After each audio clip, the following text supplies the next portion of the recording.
Hello. Hello. Hello.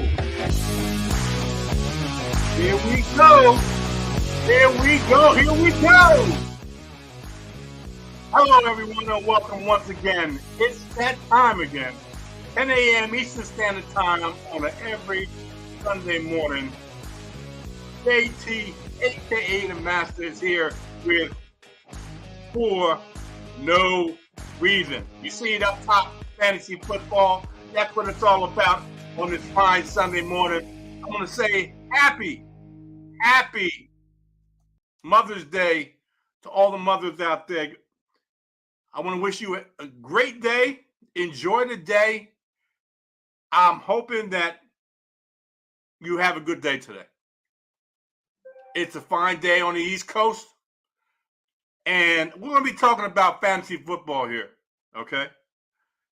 And as we do every second Sunday of the month, we do a mock draft in fantasy football.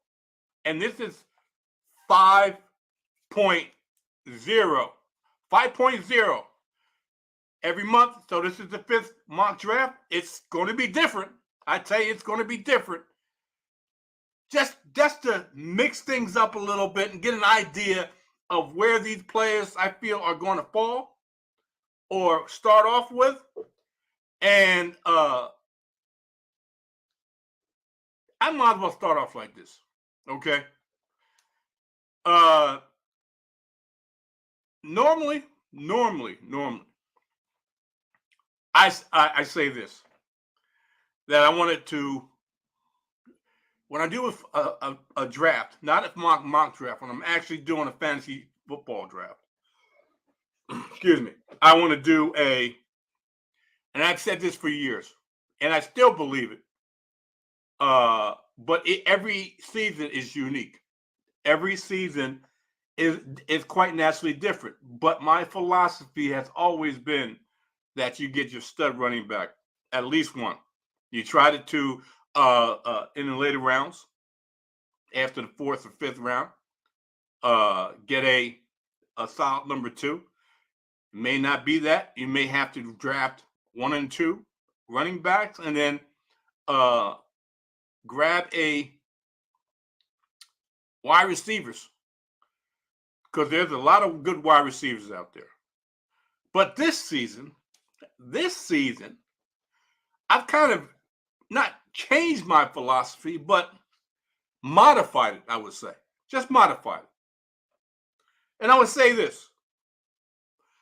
You don't necessarily, this season, and maybe in the up-and-coming season, but maybe starting off this season, you don't necessarily have to grab a running back right away, because there's starting to become a lot and more, starting to become more running backs that are quality running backs available later in the first round, maybe, and not maybe early in the first round, later in the first round, and into the second, and possibly into the third. That the quality of running backs start to fade after that, just like a lot of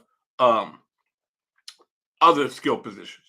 But with the supposedly, and I can't say this because there were two running backs that were taken in the NFL draft last month. Two. How often does that happen? Two running backs. One was taken 8th, and the other one was taken 12th. High value, high picks. Not way down in any like the last pick or the next to the last pick or whatever. They 8th and 12th. 8th, two of them. Bijan Robinson and Jahmyr Gibbs, Atlanta and Detroit, respectively. So it's not necessarily, maybe these GMs are playing, the real life GMs are playing fantasy football. So they talk, you know what? I'm taking these running backs early.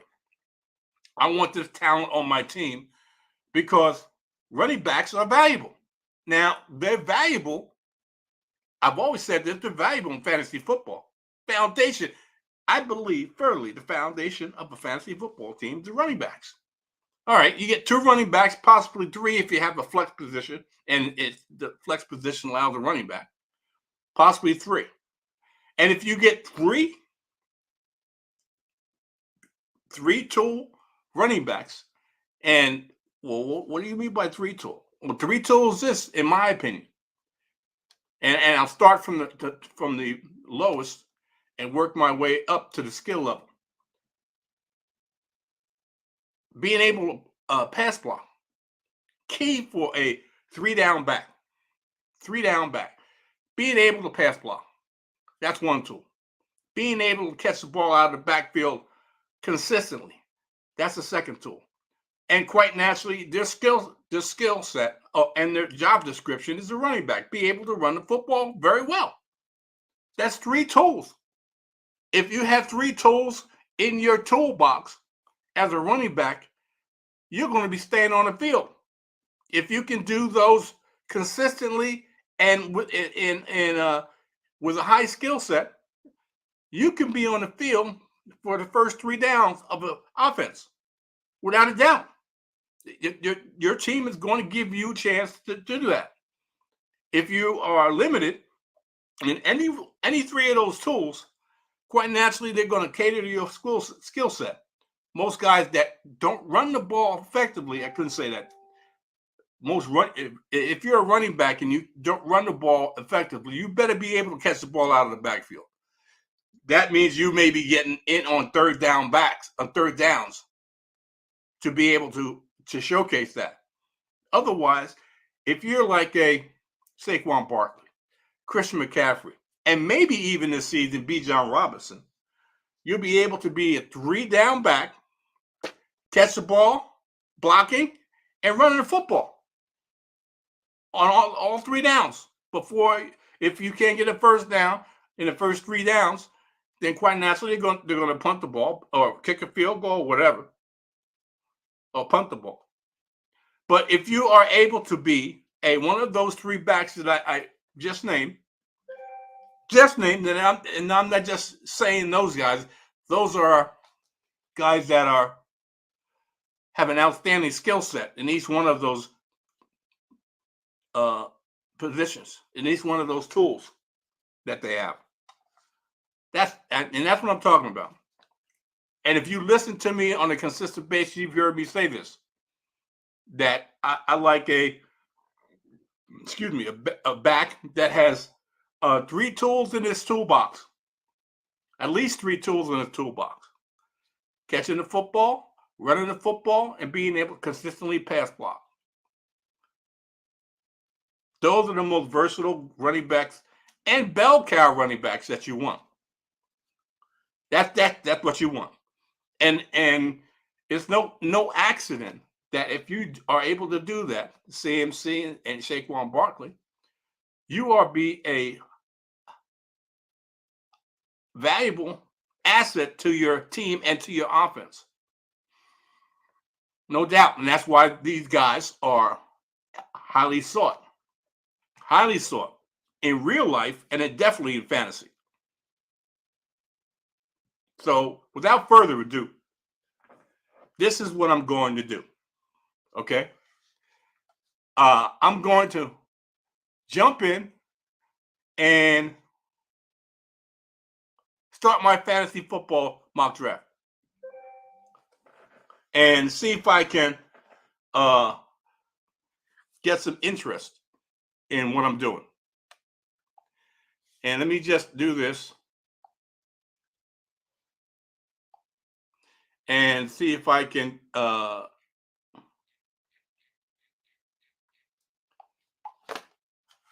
this route. All right, people. With the first pick, and you know what? Now I'm going to do it like this. Not with the first pick. I'm going to show you.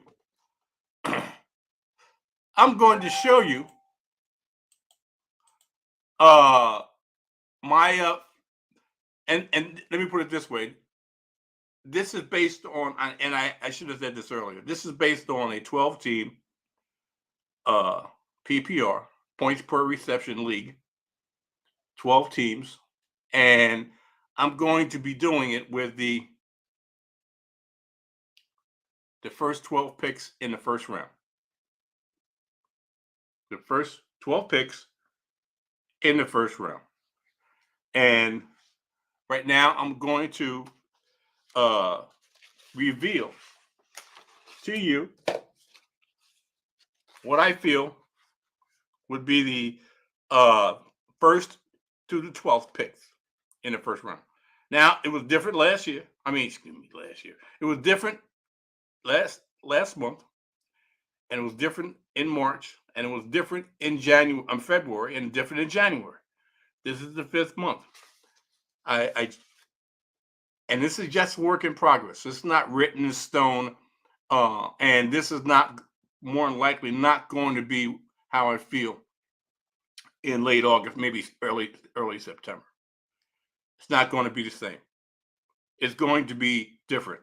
I guarantee you, it's going to be different because I've been fooling around with who's first, who's 12th in this, and every month is different. Like I said, it's a work in progress. Every day is different. Every day for yourself is a work in progress. So you just got to go with the flow. Know that it's just a work in progress. Know that this is not a hard and fast rule of what I think is the product of a fantasy football draft. Just feel me here. I'm just working around here. Okay. So let's talk about, and let me show you how I feel about this. And I'm going to go from 12 to 1. But I'm going to show you 1 through 12, my picks. So let's do it right now. All right, people. Now you've gotten the look that some people don't want to see, but it is what it is. And I know that it's going to be a surprise to a few people.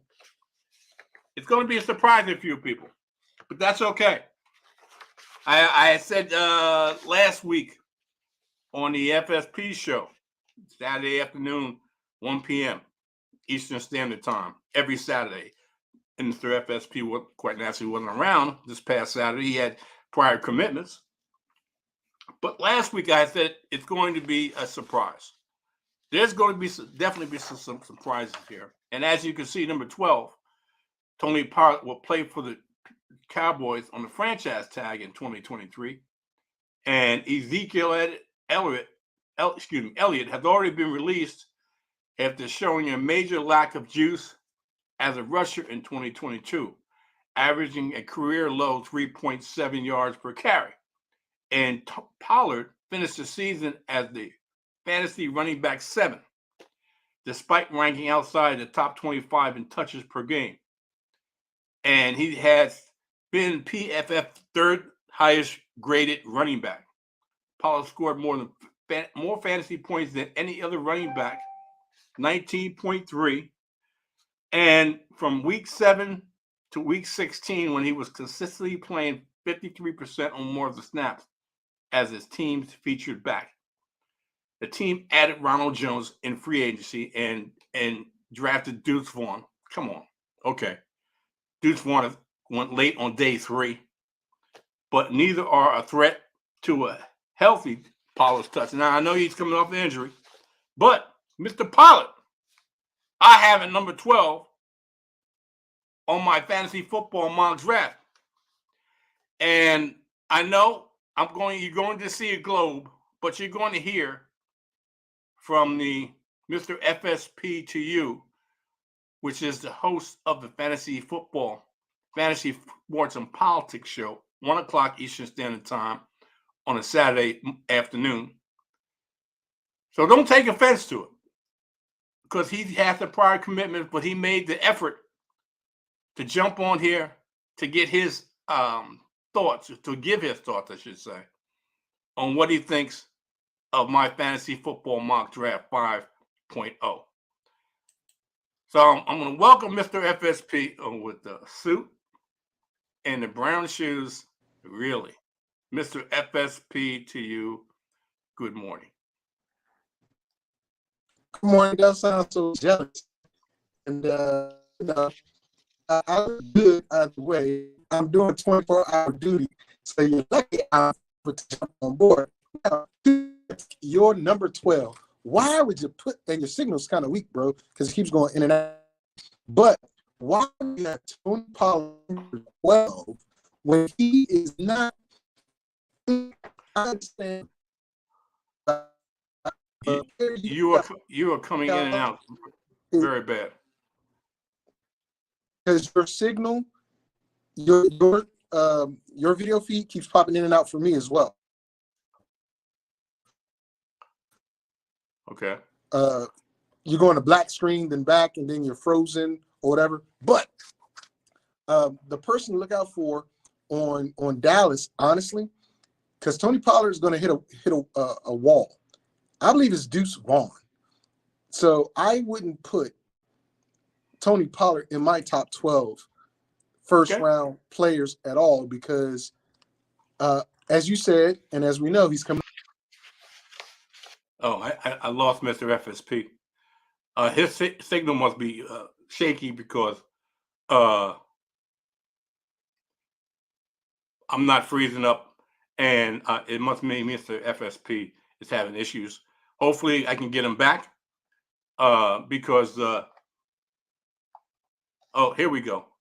I think Mr. FSP to you. I think your signal is a little weak because you are in and out. I'm still sitting here and I'm not frozen, so.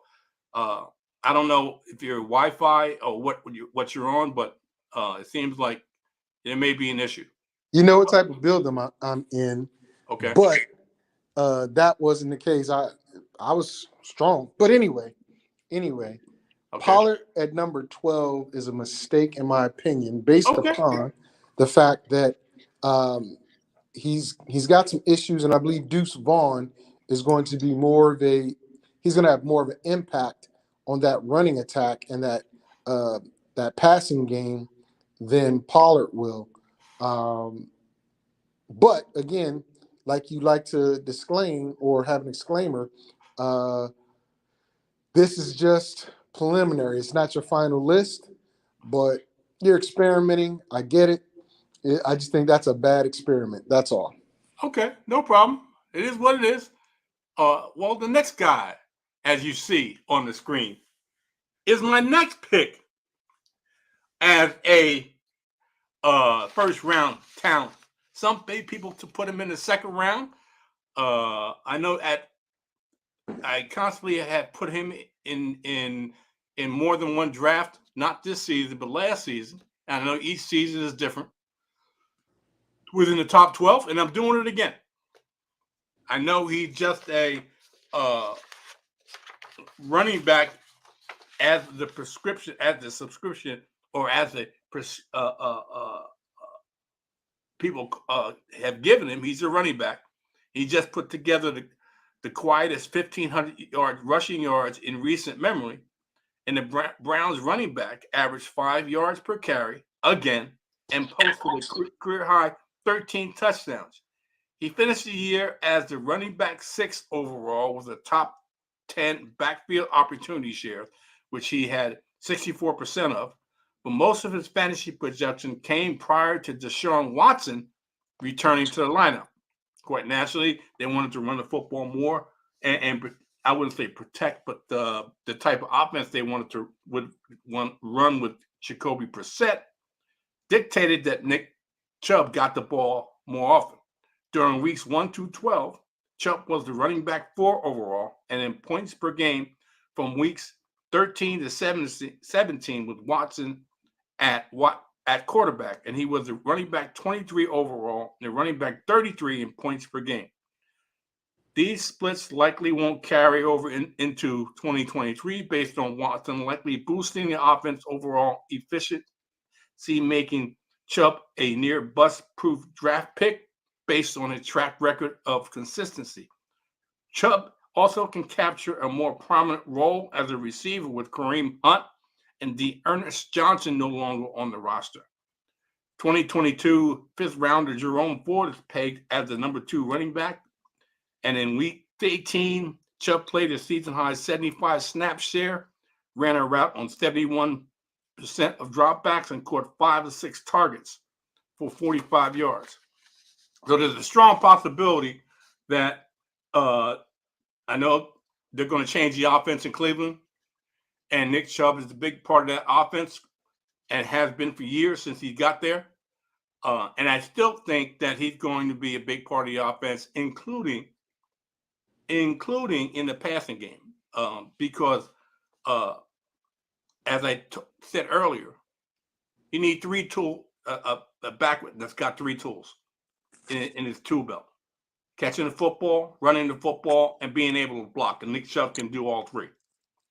And he may be doing it.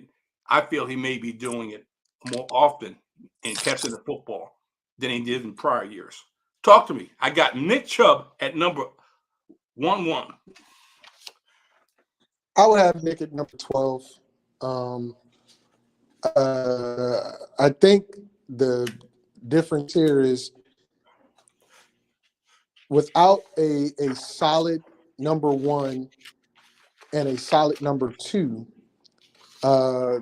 teams are going to be able to kind of stack the box against Nick. That hasn't stopped him, but he's also been splitting carries with Hunt, who will not be there apparently this year. So will he get 20 touches a game? I don't know. But right now, I would say as a PPR player, you would hope he gets those 20 touches, because when he does have 20 touches or more, they normally win. Cleveland wins when Nick Chubb touches the ball 20 times or more as a running back, not as a pass receiving back, but as a running back.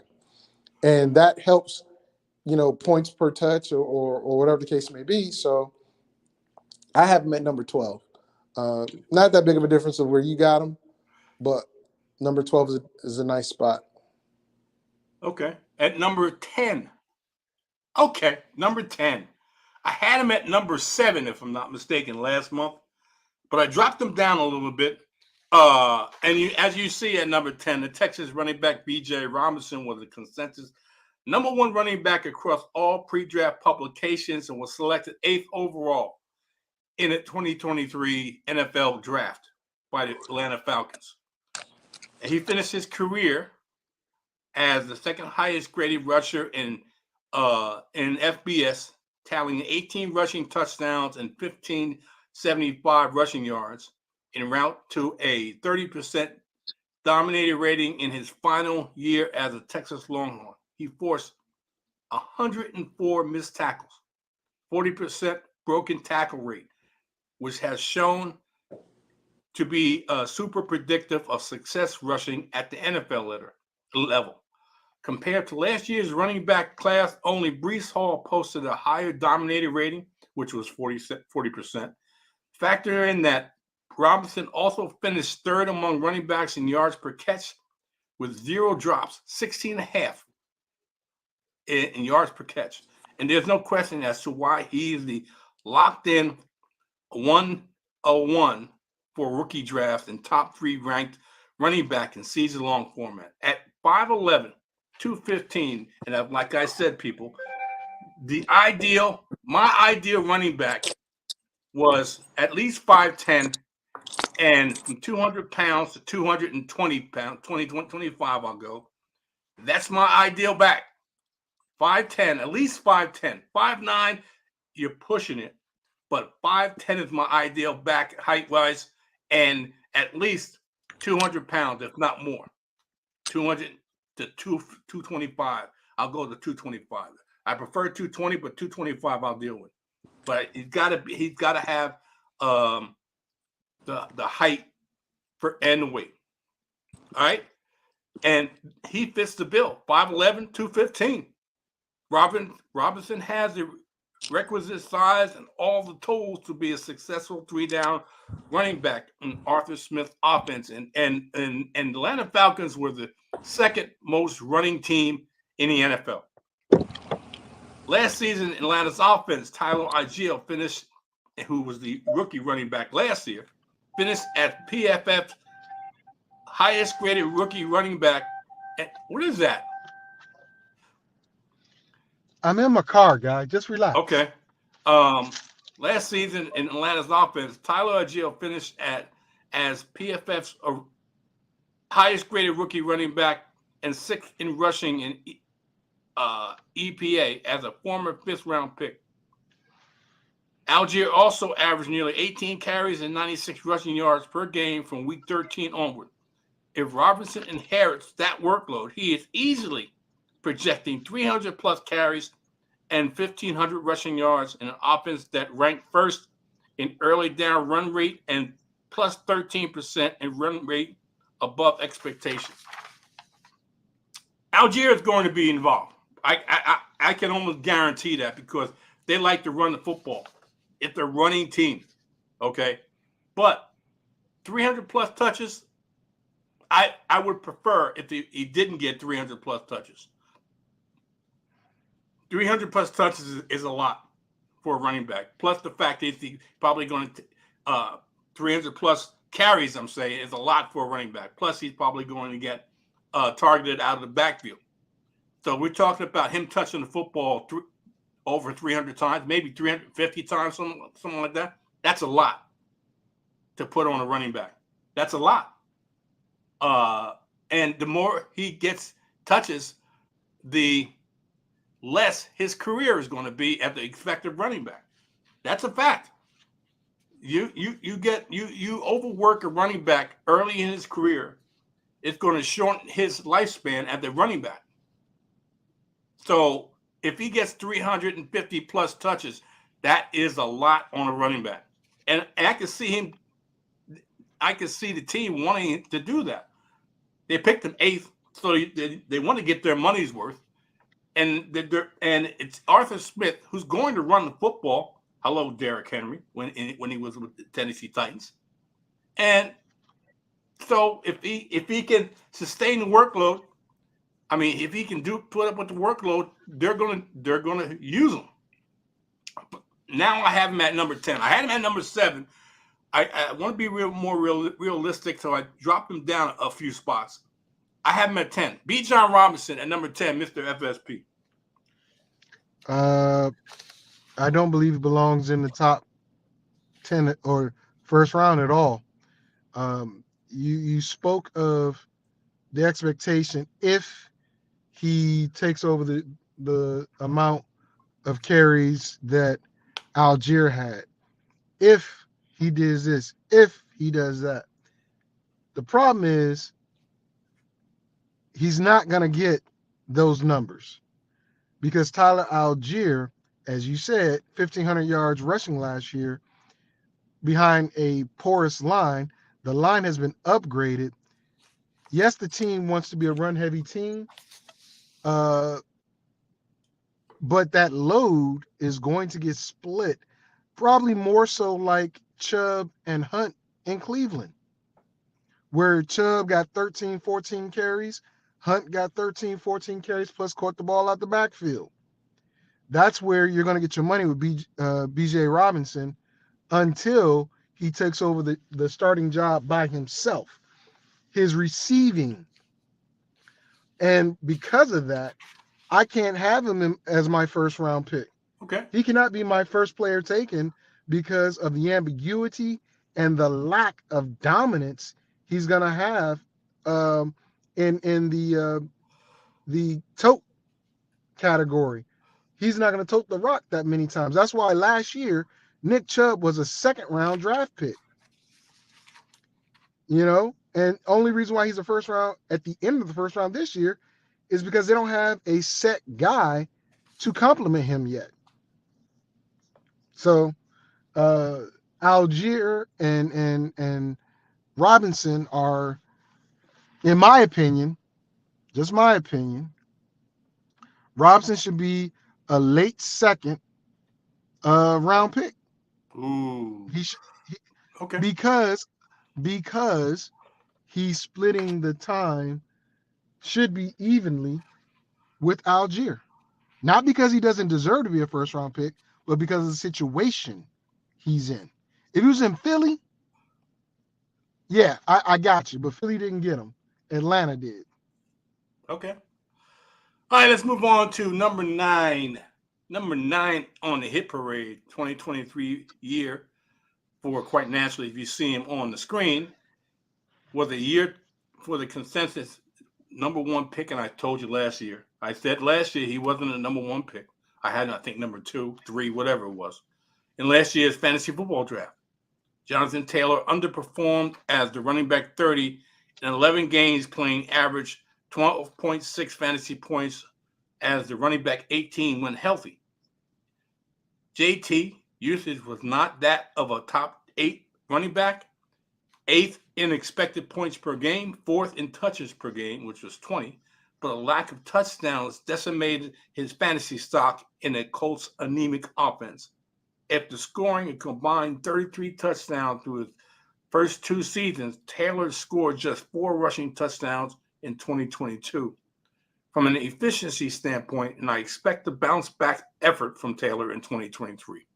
He will be healthier in the 2023, and rookie quarterback Anthony Richardson's mobility under center should increase JT's yards per carry when Taylor first returned from injury, weeks 10 to 13, and we remember that, in the 2022 season. He ranked as the running back 3 overall, and he should experience some positive touchdown regression entering the final year of his rookie deal.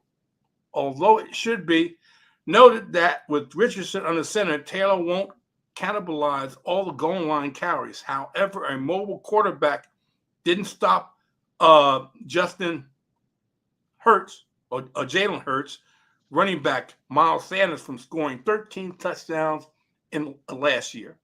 Considering the wide talent gap and improving production from Taylor compared to Sanders, I bet the Indiana's offense new running back 1 will reach double-digit scores even if his rookie quarterback runs in a few himself. Talk to me. I got Jonathan Taylor, a disappointment last year, and hoping to rebound this year, get back to his 2021 form, 2021 form. And we're talking about at number 9 in the first round. Talk to me about Mr. JT. I agree with where you have him. I don't agree with your reasoning. Okay. Your reasoning is based on Richardson starting. Richardson isn't going to start. Richardson is going to be the vulture. That part I agree with. He's going to vulture some of the goal line carries. Gardner Minshew is going to be the guy doing the string pulling until probably mid-season, late season. The coach has already said they're going to throw to win, run to score. So, to me, that means Gardner's going to throw the ball a lot. And Richardson is not ready for that action just yet on the NFL level. So I can see Taylor getting maybe 9 touchdowns, but they're not going to be long distance big bangers, man.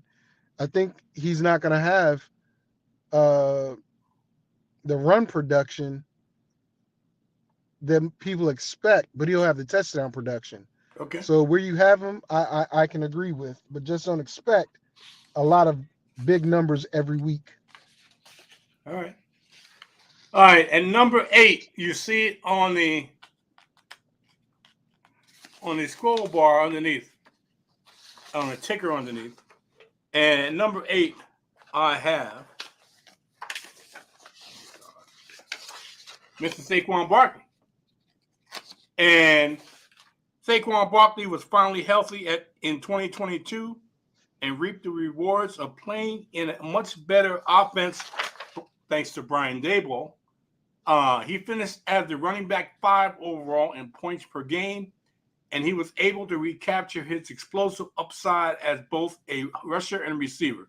Now, I talked about Saquon Barkley 2 seasons ago when he came back from his ACL.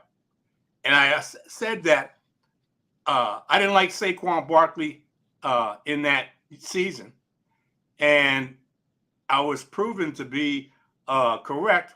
I said that guys that deal with an ACL, usually depending, and it has a lot to do with the severity of ACL, but he had a ACL and he had other issues that he was dealing with. And in 2021, he showed that. In 2022, 2 years removed from his ACL, 2 seasons, Saquon Barkley finished second in overall touches and backfield opportunity share, 80%, and behind only Josh Jacobs through 17 weeks. He also scored 10 rushing touchdowns with 23 carries inside the 10-yard line. And in 2021, Barkley totaled just 13 red zone touches all season. Damn. Let Barkley Just had to return. run to do it. Hello? Yeah, I'm here, man. Let Barkley return. The glory show that you want to target young, impending free agent running backs and improve offensive situations that project to earn high volume with proven records of production. Saquon Barkley, I have him at number 8 in my first round fantasy football mock draft find proto. Talk to me, Mr. FSP. So I'm supposed to pretend like I don't see all the names on your scrolling ticker, but I can't. I can't pretend. Okay. Saquon belongs ahead of at least one person you have ahead of him. As you said, last year finished second in touches from the running back position. He's in a y'all don't want to pay me what I feel I'm worth year because he got franchised. The team literally got better.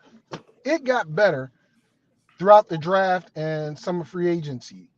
I expect Saquon to be up there in touches and productions again this year. I have him ahead of at least one or two of the people you have listed coming up.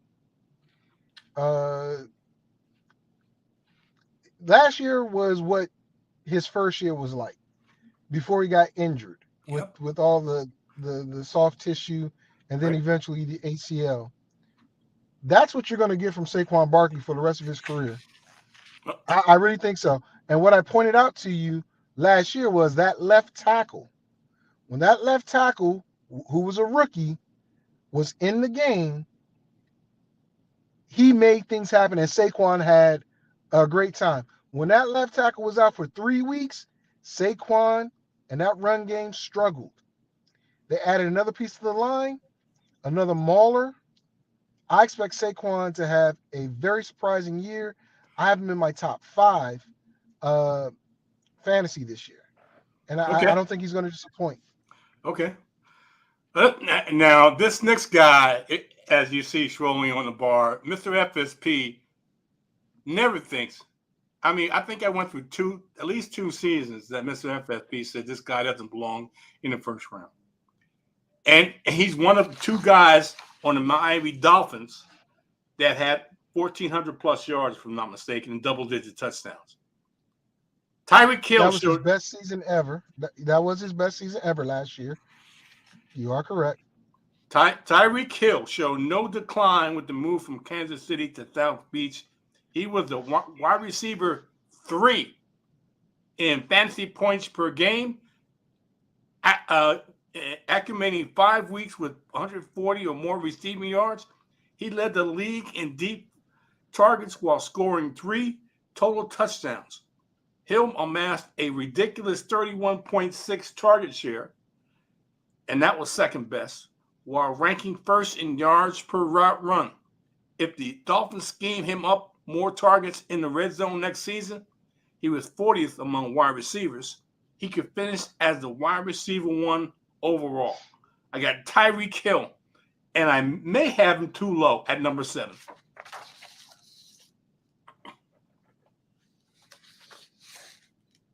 You with me? Yeah, you didn't tell me anything other than your thought. You didn't actually. I was waiting for you to say, "What do you think?" or whatever. But um, I think you have him too high. Okay, good. I, You know, I would put him ahead of Nick Chubb, but okay. he's 11. He's 11 at Give, best. You let you me, said it yourself. 3 touchdowns. Number 40, number 40 wide receiver. Now his yardage great.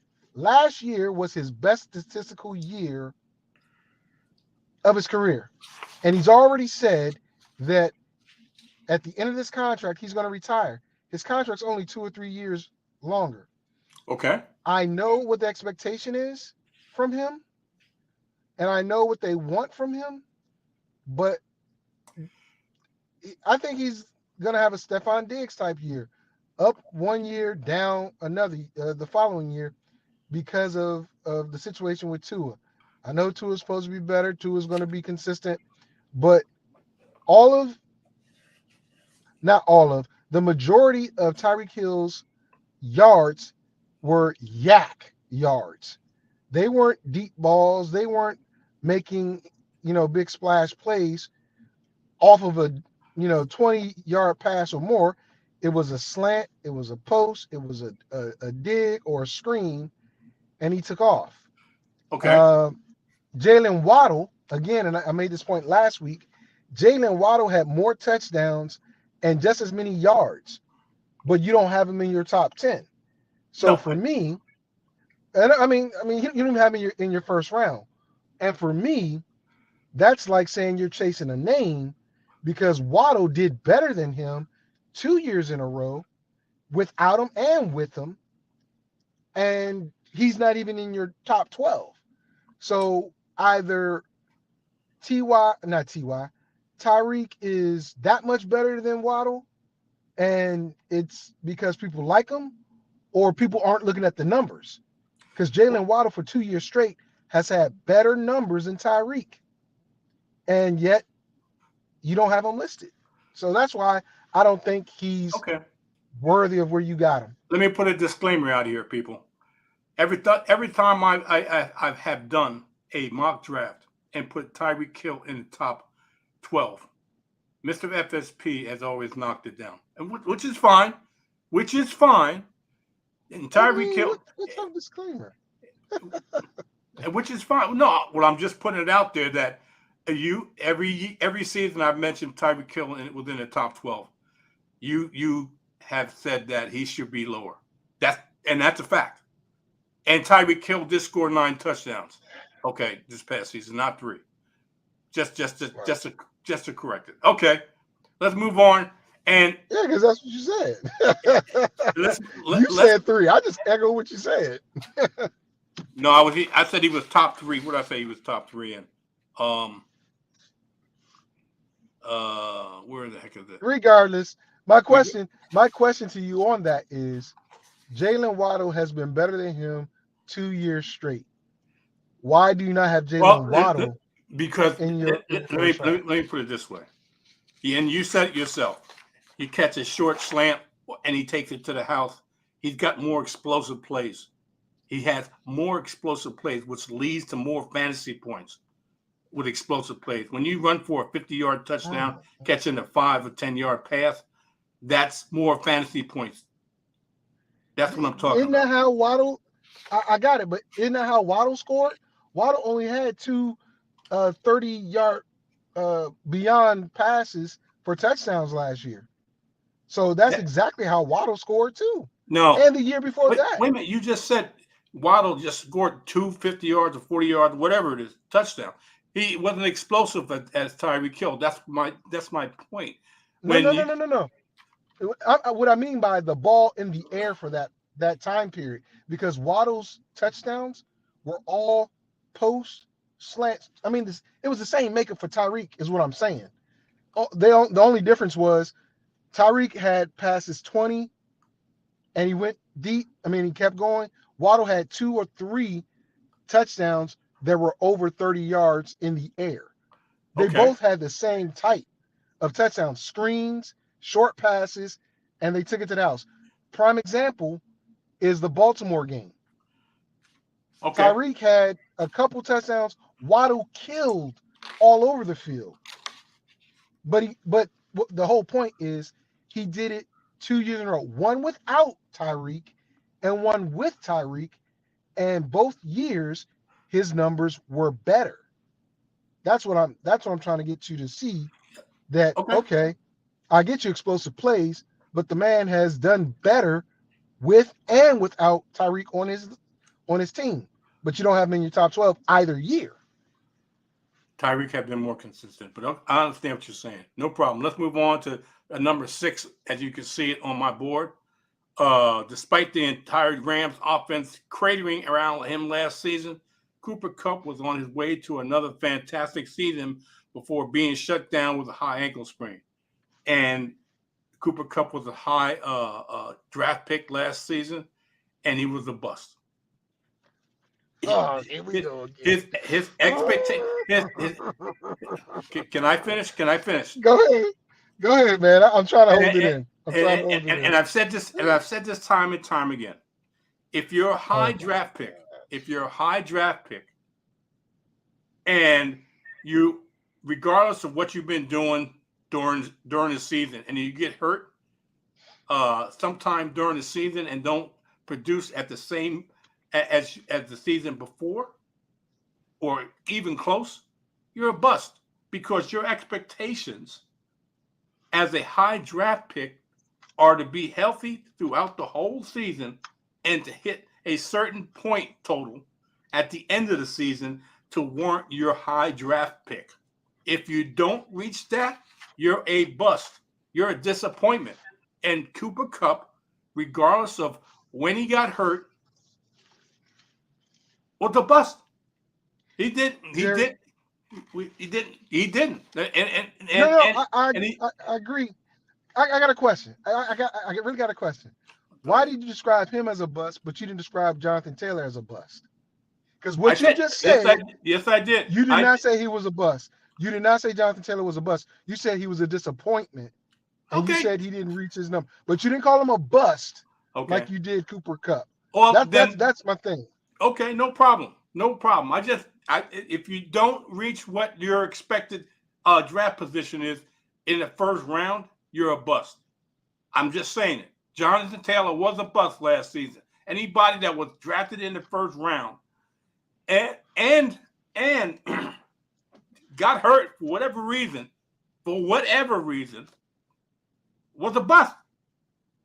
You expect your first round pick, whether it's 1 through 12, to produce at that position, whatever position it is, running back or wide receiver, or even tight end for that matter. And if you don't meet those expectations, you're a bust. You're a disappointment. Both. You're a disappointment and a bust. All right, let's move on to Cooper Kupp.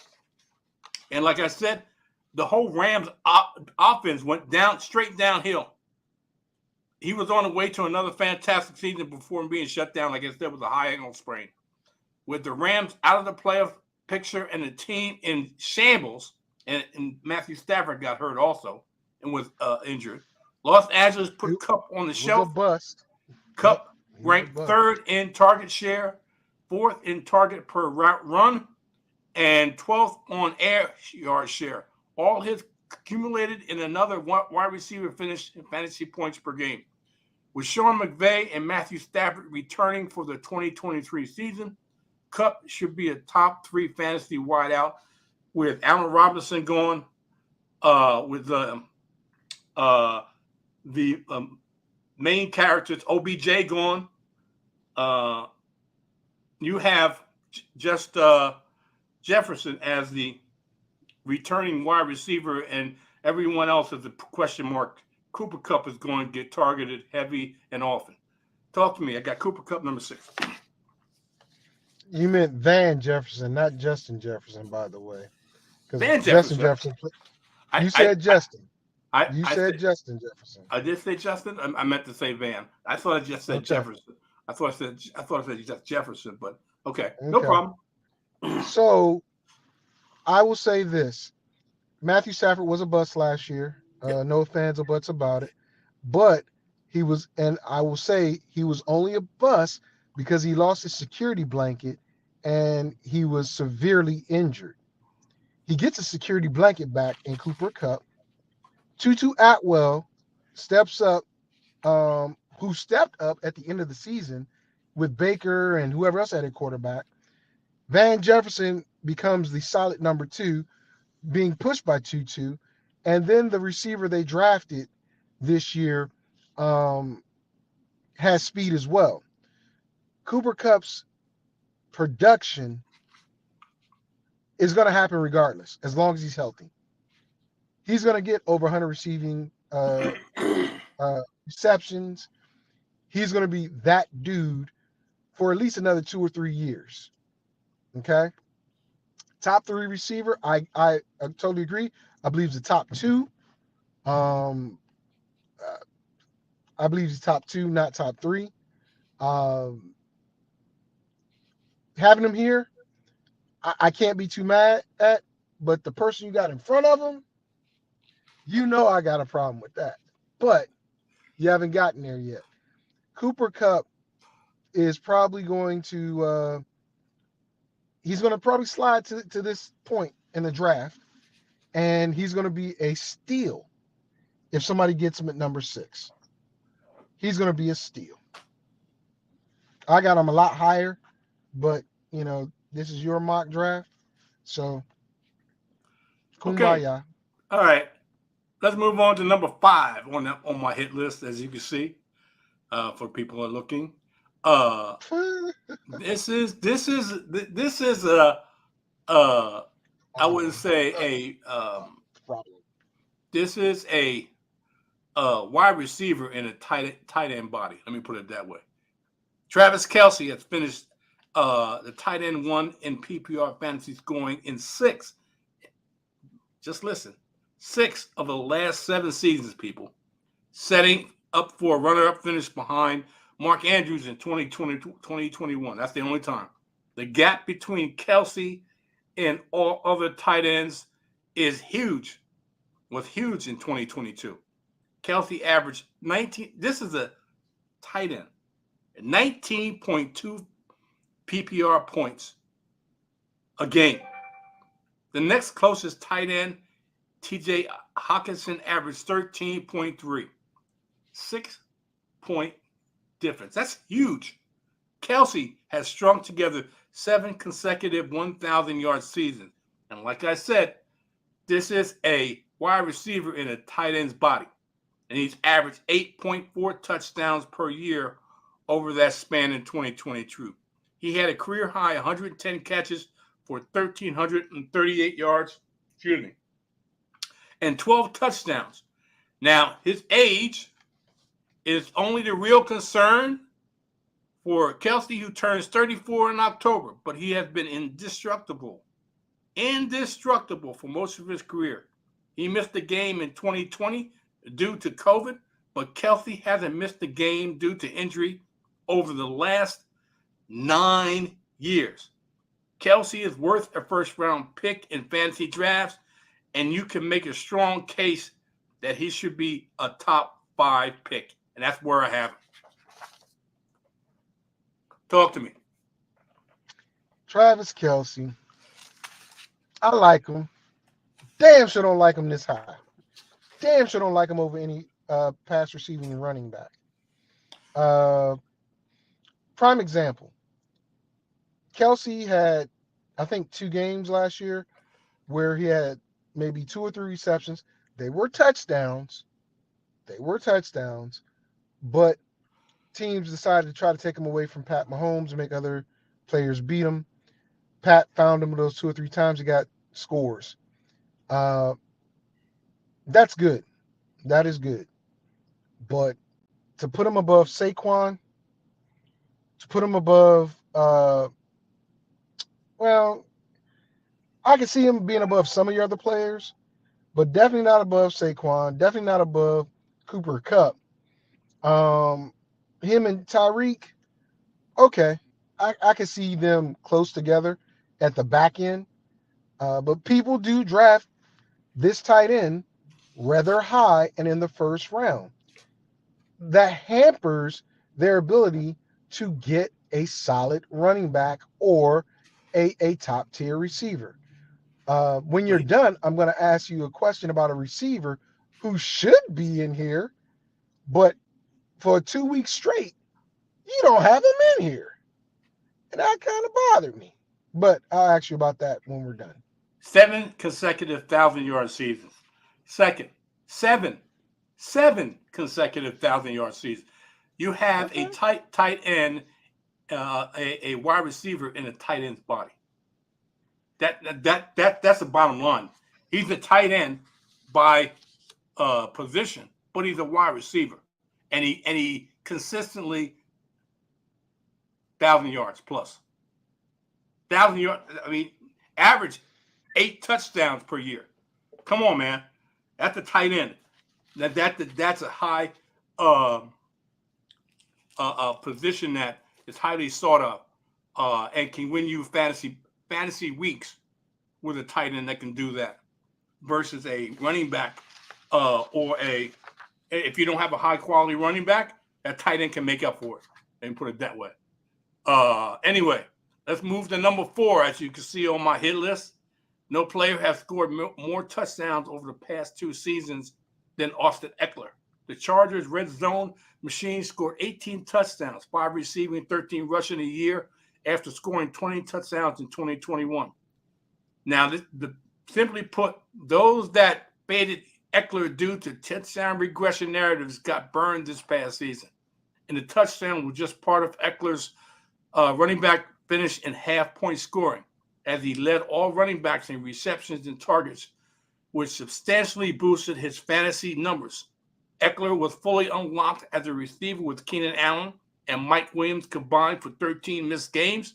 Until the Chargers wide receiver can prove they can stand the test of a 17-game season, Austin Eckler will remain the focal point of LA's offense, especially if the Chargers failure to make any worthwhile addition in their backfield, because nobody currently on the depth chart is forcing their way onto the field. Now, I'll have Austin Eckler. He currently with the LA Chargers on a franchise tag, if I'm not mistaken. And he's trying to get to another team, which there have been no takers. He's also dealing with a new offensive coordinator, new offensive philosophy. There's no guarantee that what you saw from Austin Eckler as the number 1 back last season is going to continue that with Kellen Moore as the offensive coordinator. Joe Lombardi came from New Orleans, a.k.a. Not Kareem Hunt. Oh my God, I forgot his name. Anyway, Alvin Kamara, that type of offense, and you see that when Joe Lombardi was the offensive coordinator, what Alvin Kamara could do. Well, I have him at number 4. I had him, I think, higher the last 2 drafts I had. He's slowly moving down, and I think next month is probably a little further down. I have Austin Eckler presently at its present state at number 4. Talk to me, Mr. FSB, about one of your favorite running backs, Austin Eckler. I think you have him a little too low. Before I can see him not going past 4. 22 total touchdowns last year, or 24, something like that. Can't remember. But he is the offense in LA. Nothing much to say other than I'd have him like 1 tick higher. That's it. Okay. Now this next pick scares me. Really scares me. I know I have him higher. I know I have him high at the number 3 pick.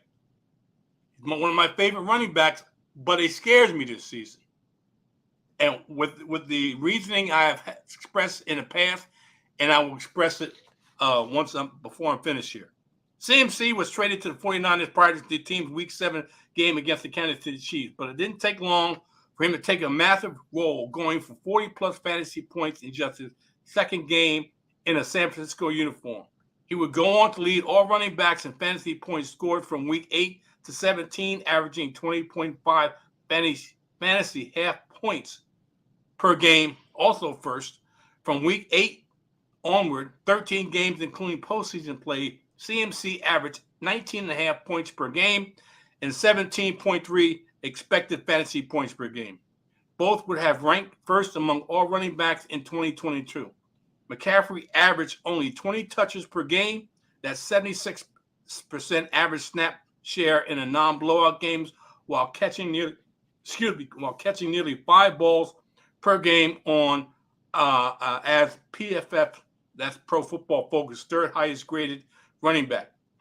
Even with the 49ers opening season with a very crowded offense in 2023, McCaffrey, while healthy, is the best bet to see the high production among talented group in the Bay Area.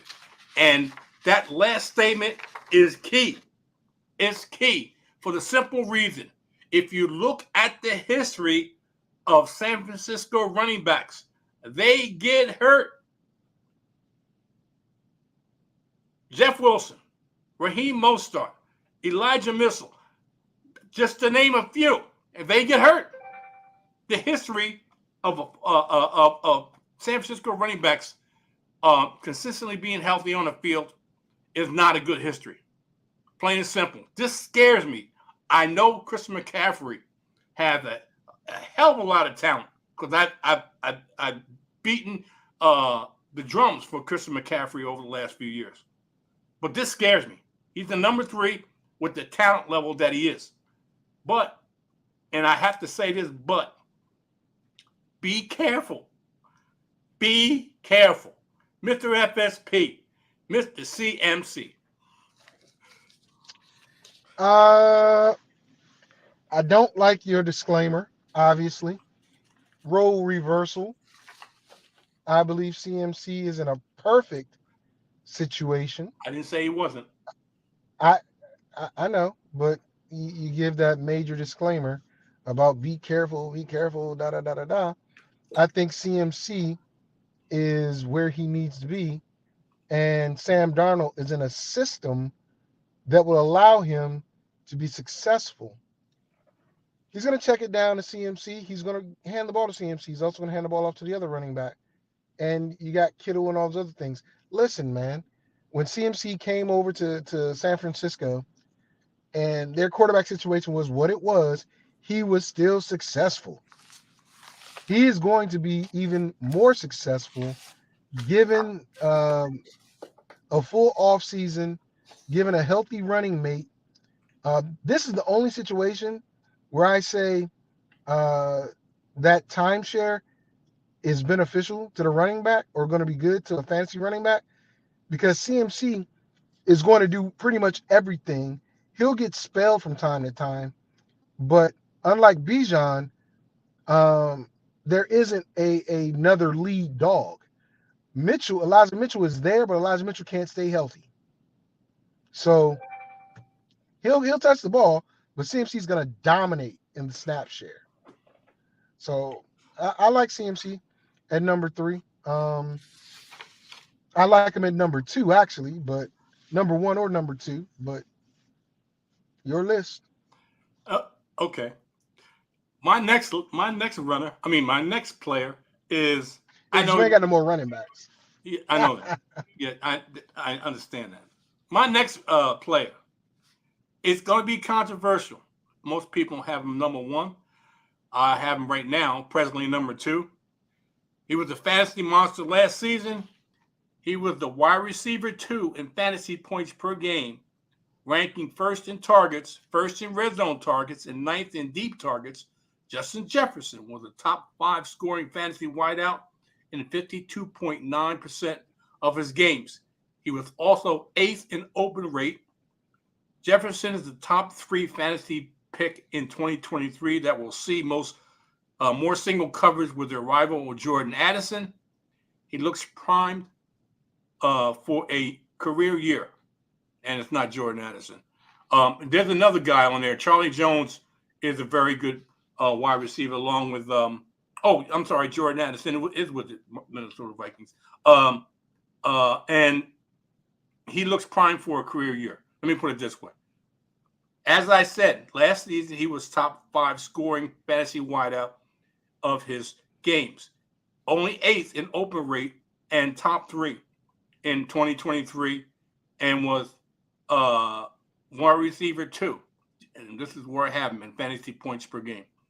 Ranking first in targets, first in red zone targets, and 9th in deep targets. Mr. Justin Jefferson of the Minnesota Vikings, 6'3", 192, age 23. I have him at number 2. Talk to me, Mr. FSP. Justin Jefferson should be number 1 or number 2. Last year, after Cooper Kupp went down, he was the number 1 fantasy receiver.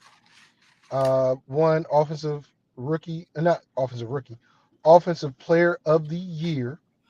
The only thing that I see might be slowing him down is Addison might not be as effective in the passing game like Thielen was.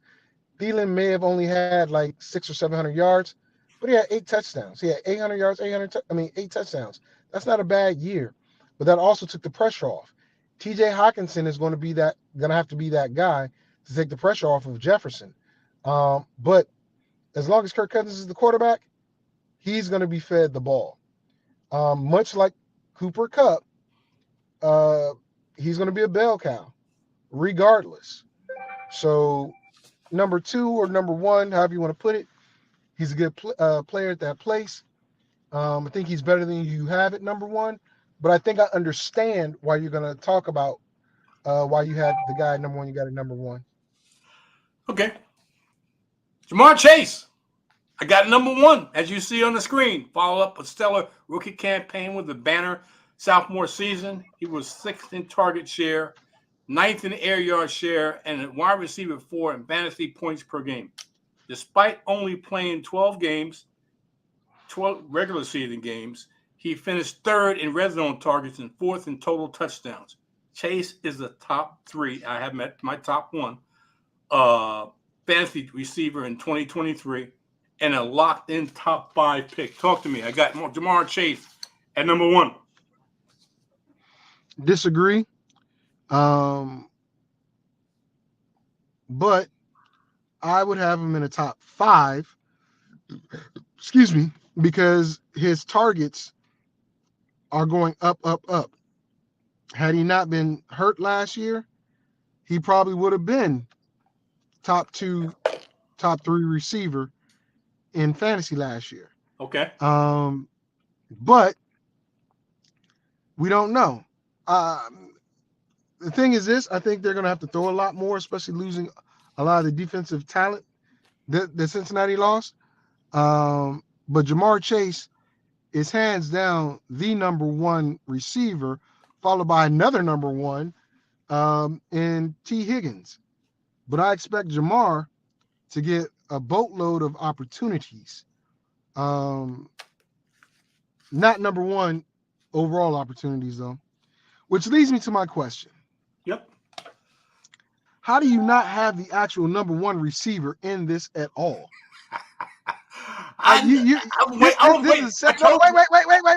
This is the second week in a row the number 1 receiver in all of fantasy has not been in your top 12. That's why I gotta crap on Tyreek. I gotta crap on Kelsey. Because you don't even have the number 1 receiver in all of fantasy listed 2 weeks in a row. Devontae Adams. Numbers don't lie. Okay. So let me ask you something. If you had a quarterback and the choice was Derek Carr or Jimmy Garoppolo, who would you take? Dude, I'm taking Jimmy G right now because he did wonders with Debo. He did wonders with George Kittle. He did wonders with other. I understand it's a tight end. But he distributed the ball to these players exceptionally well. Debo's numbers. He even distributed ball to Emmanuel Sanders well during that season. He missed a big play in the Super Bowl. I got it. But the guy can do it. Derek Carr, yes. I love Derek Carr. And I love the connection between Carr and Adams. But as we saw last year, especially on dig plays, he could barely connect with them because it took too long for the play to develop. He got sacked every time, or the ball got intercepted, or it was short. So okay. Jimmy G, And Jimmy and G. he still led the league. Let me put it this way. You just named Deebo Samuel. Deebo Samuel's numbers dropped off once Christian McCaffrey came in. His numbers dropped off. His numbers dropped off because his fantasy points dropped off, and his real numbers dropped off because he wasn't running the football as often. That's why his numbers dropped off. And you also have wait a minute. I'll let you talk. Let me talk. Okay. George Kittle is the tight end, not Devontae Adams. Okay, so you just named George Kittle. Wait a minute, you just named George Kittle and a tight end, and you named Deebo Samuel, who relied a lot in fantasy on running the football, which was taken away from him once they got a really good runner. He didn't catch that many. His numbers right now. Deebo Samuel is probably a third-round pick.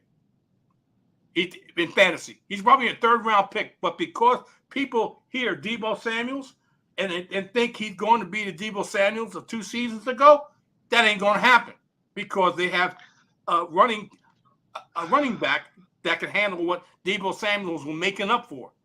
So I understand what you're saying. But if it was me, I would take Derek Carr over Jimmy Garoppolo because Jimmy Garoppolo, to me, is not a consistent quarterback. It's not a better quarterback than Derek Carr and doesn't push the ball down the field on a consistent basis at Derek Carr. Devontae Adams don't need it down the field on a consistent basis. We just talked about Tyreek Hill taking a slant from Tua to the house. Devontae Adams does the exact same thing. Devontae Adams had more receptions. Can I finish? Just can I finish? Tyreek I'm just talking about the numbers. Well, wait a minute. You mentioned Tyreek Hill. Tyreek Hill is a world-class speedster. Oh, Jesus. Devontae, no. Oh, my God. Devontae Adams is not. Devontae Adams can take it to the house, true. But Tyreek Hill is a big play waiting to happen consistently. Waiting to happen. No, you're right. You're right. He's a big play waiting to happen consistently while Devontae Adams is consistent. He's just plain consistent. Look, he can run away. He has receptions. All I'm saying is he did it with Carr. He did it with Rodgers, and he's going to do it with Jimmy G. Okay. Well, we haven't seen him do it with Jimmy G, have we? Oh my goodness. That's just we didn't see him do it. You're right. We didn't see Tyreek do it with Tua, but you still had him ranked above Adams last year. And you didn't see Tyreek do it with Tua. And it proved out. It proved no, out. it didn't. No, it did not. Tyreek Hill is a very good player. Devontae Adams is a very good player, but I think they take. But Tyreek. Wait a minute. I think they take a quarterback hit with Jimmy G versus. I think the tight end, whoever the tight end is for whoever going to be the starting tight end for the Raiders. It's going to Jimmy G is going to benefit from that, and the tight end is going to benefit from that because Michael Myers. That's who the tight end. Yeah. I'm just saying whoever. Maybe Michael Myers doesn't pan out or he gets hurt or whatever. I'm just saying whoever the tight end for the Raiders is going to benefit from Jimmy G because he likes throwing to the tight end. He likes throwing to the tight end. Yeah, you're right on that. But when I talk about numbers, because numbers have no emotion, numbers don't talk about this person is faster than that person. Numbers are pure. They're numbers. You can't fight the numbers, and Adams every year has had better numbers than Tyreek Hill, even with Tyreek Hill's world-class speed and explosiveness waiting to happen. Okay. So again, when I say let me ask you don't have, Let me ask you. You don't have him in there. I'm like, that's Let again, me, you're going off a name. Let me ask you a question. Let me ask you a question. What month is it? What month is it? Here we go again. I What knew he was going to resort to that. I knew it. I knew it. I knew it. I knew it. I knew it. Because we go through this drill every month, and I keep reiterating it every month. Oh my gosh. Before you jumped on here, I said it ad Oh nauseum. my. I said it ad nauseum. This is a work in progress. This is my list. Yes. It's going to change from month to month, leading up to late August, early September. I've said that over. Wait a minute. Don't interrupt me, please. I'm not interrupting you. I'm agreeing with you. If you think agreeing with you is interrupting you, that's a problem. I've said that over and over again. This is a work in progress, people. You heard me say it. If you listen to the beginning of the show, you heard me say it more than once. It's a work in progress. This is only the 5th of 9 drafts that I'm going to put up, and each one is going to be more likely different, which has been. And some people are going to disagree, Mr. FSP. Some people are going to disagree, which is fine. But it's a work in progress. This is something I wanted to do from the first draft, leading up to this draft, and leading to the drafts in the future, leading up to when the fantasy football season starts.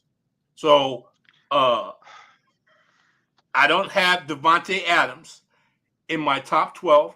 He may not be in my top 12 next month either. Doesn't mean he won't be in my top 12 at the end of this run of mock drafts. But for now, I'm doing different things in each mock draft.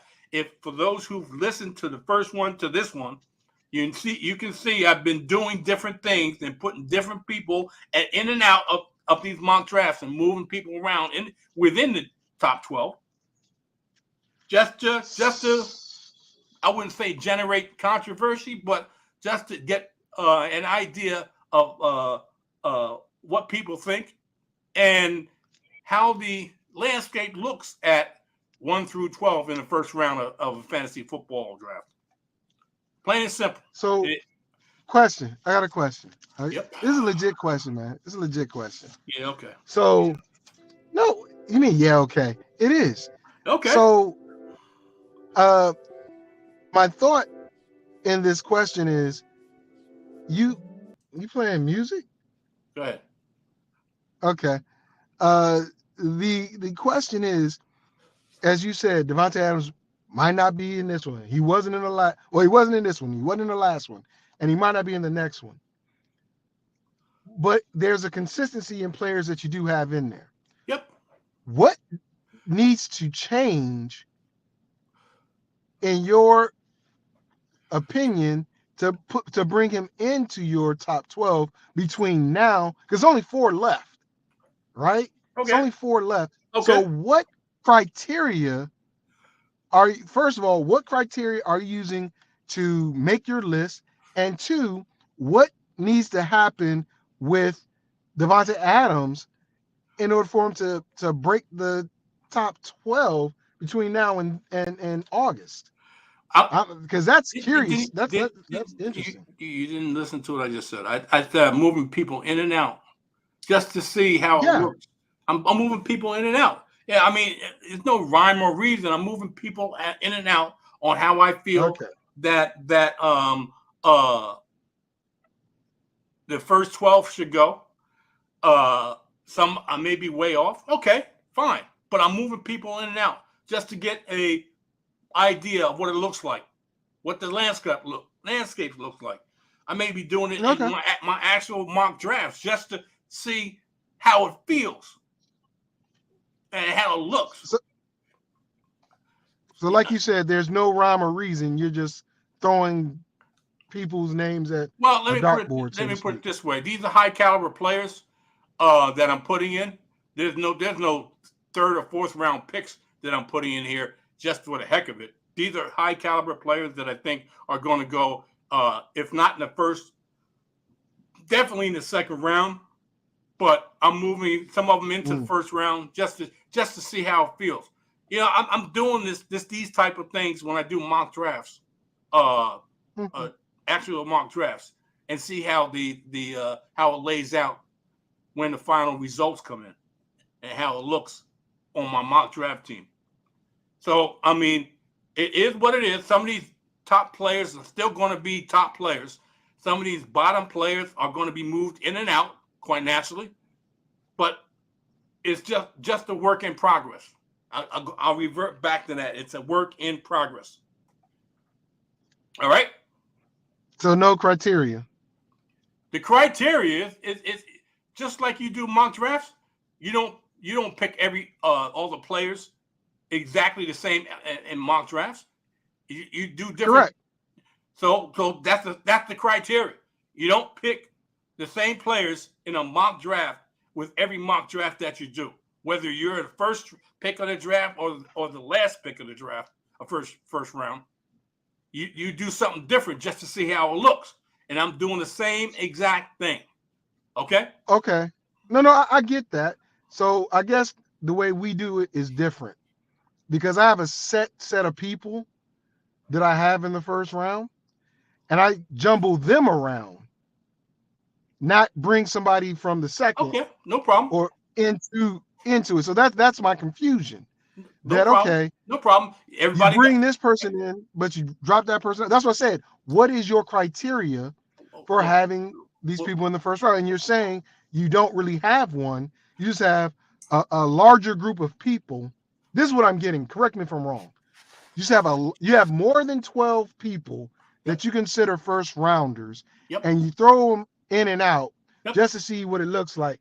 And Devontae Adams isn't in that group of people at all. That's what I'm hearing. Not yet. Okay. Not yet. Okay. So, and the reason let me put it this way. What's your name? Hello? Did I say something wrong? What's your name? I mean, I don't know what you're asking. Are you asking my name? Or are you asking me what is your name? Don't read anything else into it. What's your name? Mr. FSP2U. That's your name? That's your God-given name? See, you didn't ask that though. Okay. That's the question. No, I asked you. You asked me what's my name. Yeah, and my name is Mr. FSP2U. My name that my mother gave me is Victor. Victor Gardner. There's a difference. There's a difference. Yes. I'm sure glad you said that. I'm sure glad you said that. Because you didn't specify. Because you didn't specify. Okay, that's the Army train, but that's all right. That's my God! Now you. Oh my gosh! It's called being specific. I asked you. Okay, that's why I said, "What's your God-given name?" Your full. After the fact. Yes. Let me put it this way, and I'll be more specific. What is your full? Your first. I will not be giving my full government name. Okay. So let me put it this way. I'll say your first name is Victor. Am I right? Yes. Okay. My name is Jerry. Are we different? Are we different? Yeah. Oh, for sure. Okay. So my mock drafts are going to be different. That's my point. Our mock drafts are going to be. Our mock drafts are going to be different. Everybody mock draft. Well, that's the point I'm making. That's the point I'm making. Oh my God. That everybody's mock draft is going to be different. So you don't agree with mock draft? I may not agree with your mock draft. Not a problem. It's a mock draft. I know. I was just trying to figure out your criteria for building your mock. That's all. I'm not saying that they have to be alike or similar to mine. I'm just figuring out what your criteria is for building your mock. I move players in and out just to see how it looks. Just like I said, I do in my fantasy football mock drafts. Move players in and out to see how it looks and overall. And if I don't like it, these players are going to get thrown out. Like some of these players I have in are going to get thrown out. Some other players are going to get moved in. It's the mock draft, and I'll say it again. It is a work in order. Over and over again, I say it's work in order. I mean, it's work in progress. I'm sorry, it's work in progress. Thank you. It's a work in progress. I'm looking at this order. It's a work in progress. So it is what it is. Next month, I guarantee that we're going to go through the same drill, people. Mr. FSP going to highly object to whoever I have in here because it's going to be different. And we're different. And our mock drafts are different. Plain and simple. It is what it is, people. Mr. FSP, are you going to be around next Saturday for your Mr. FSP to you and Fantasy Sports and Politics show, 1 p.m. Eastern Standard Time on a Saturday afternoon? That was a question. Hello? There you go. There you go. I said I was walking away from my car, and because I had you going through my car speakers, I got to go back inside and finish out some stuff. So Okay. now I'm on my speakerphone. Okay. So I don't know what you were saying for the past I said 20, 30 Mr. seconds. FSPTU, Yes. which has a show on Saturday, 1 p.m. Eastern Standard Time. Are you going to be around on Saturday, the 20th? I do believe it's the 20th. Yeah, I should be. It's my birthday weekend, unless the wife and my boys plan something for me. I should be. Okay. With that being said, people, I Thanks, want to thank you for joining me today. But can I tell you what I'm gonna do? Go ahead. Thank you. So we are gonna hold our mock draft for the first round and the second round next Saturday.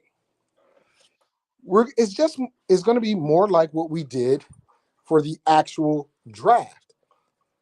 I'll have the first pick, JT will have the second pick, so on and so forth. We're gonna go 12 rounds. PPR 12 is we're going 12 rounds? no, I'm sorry, not 12 rounds. 2 rounds of 12. So 12 teams.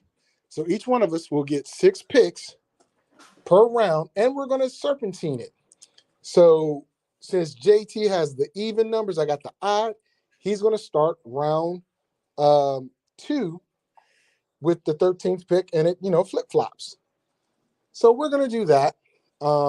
Any news that comes about in the NFL, we'll discuss. There should be some cuts or some signings as mini camps and OTAs have should be complete by this week. So if any news come out of the OTAs, we'll talk about that. But mainly, it's going to be rounds 1 through 2 fantasy, and we're going to see how Mr. Taylor decides to implement his fantasy strategy.